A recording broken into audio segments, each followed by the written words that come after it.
Welcome to Wall Street Confidential. Make sure you stay tuned for the entire show. After this segment, you'll learn about a special opportunity where you can trade with Jim Cramer. And speaking of that very man, he is here with me now. Welcome, Jim. Let's talk about, we were talking earlier in another video about oil and the thesis there. Right. And Weatherford really speaks to that thesis. The company, the oil field services company, a 22% jump in profit driven by demand globally. Right.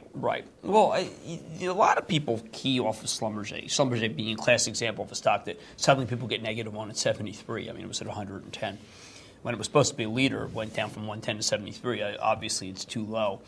Schlumberger's call had two components to it. One was that they said that they don't see 2008 as good as people think. Mm-hmm. And the second is that the growth in it will all be international, not domestic at all. And domestic's really killing you. Particularly deep water. So on this, the premier deep water company, Transocean, goes from 140 to 110.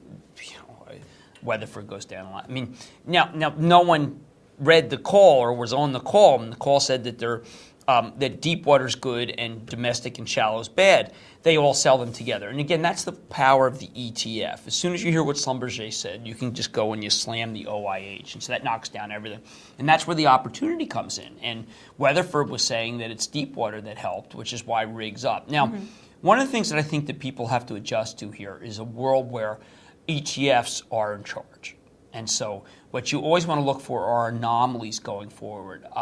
Where people suddenly want to buy housing, well, the ETF for housing goes up, and then you have to pick and choose which ones shouldn't have gone up. You can short the ones that shouldn't. And people always ask me, why not use ETFs? And the answer is because they take up a lot of stuff that shouldn't, or take down a lot of stuff that shouldn't. Weatherford shows that there was opportunity. Now, as is often the case in these videos, the opportunities now occurred. Okay, now it's up too much. The market is reacting very quickly, and I've been emphasizing to people, unless you find the anomaly as it's occurring, like ATT is an anomaly right now. ATT's quarter is very good. Press doesn't want to say it's very good.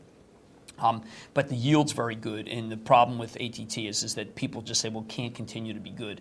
Well, that's crazy. If you think the economy's getting better, you just say it will get to be good.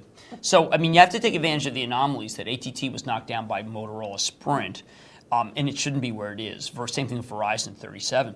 But the Weatherford rig trade happened, and all they are is make it a demonstrable point that you have to pick on the way down the ones that you really like, and you have to look at the ETFs and what they've done to groups and then pick and choose. Now, the sector of oil services isn't as good as it used to be, and the reason it isn't as good as it used to be is because pricing's deteriorated domestically, but it's certainly not as bad as the stocks indicate.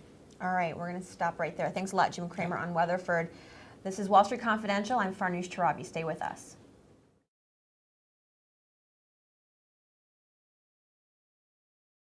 That's your action point. Take advantage of it.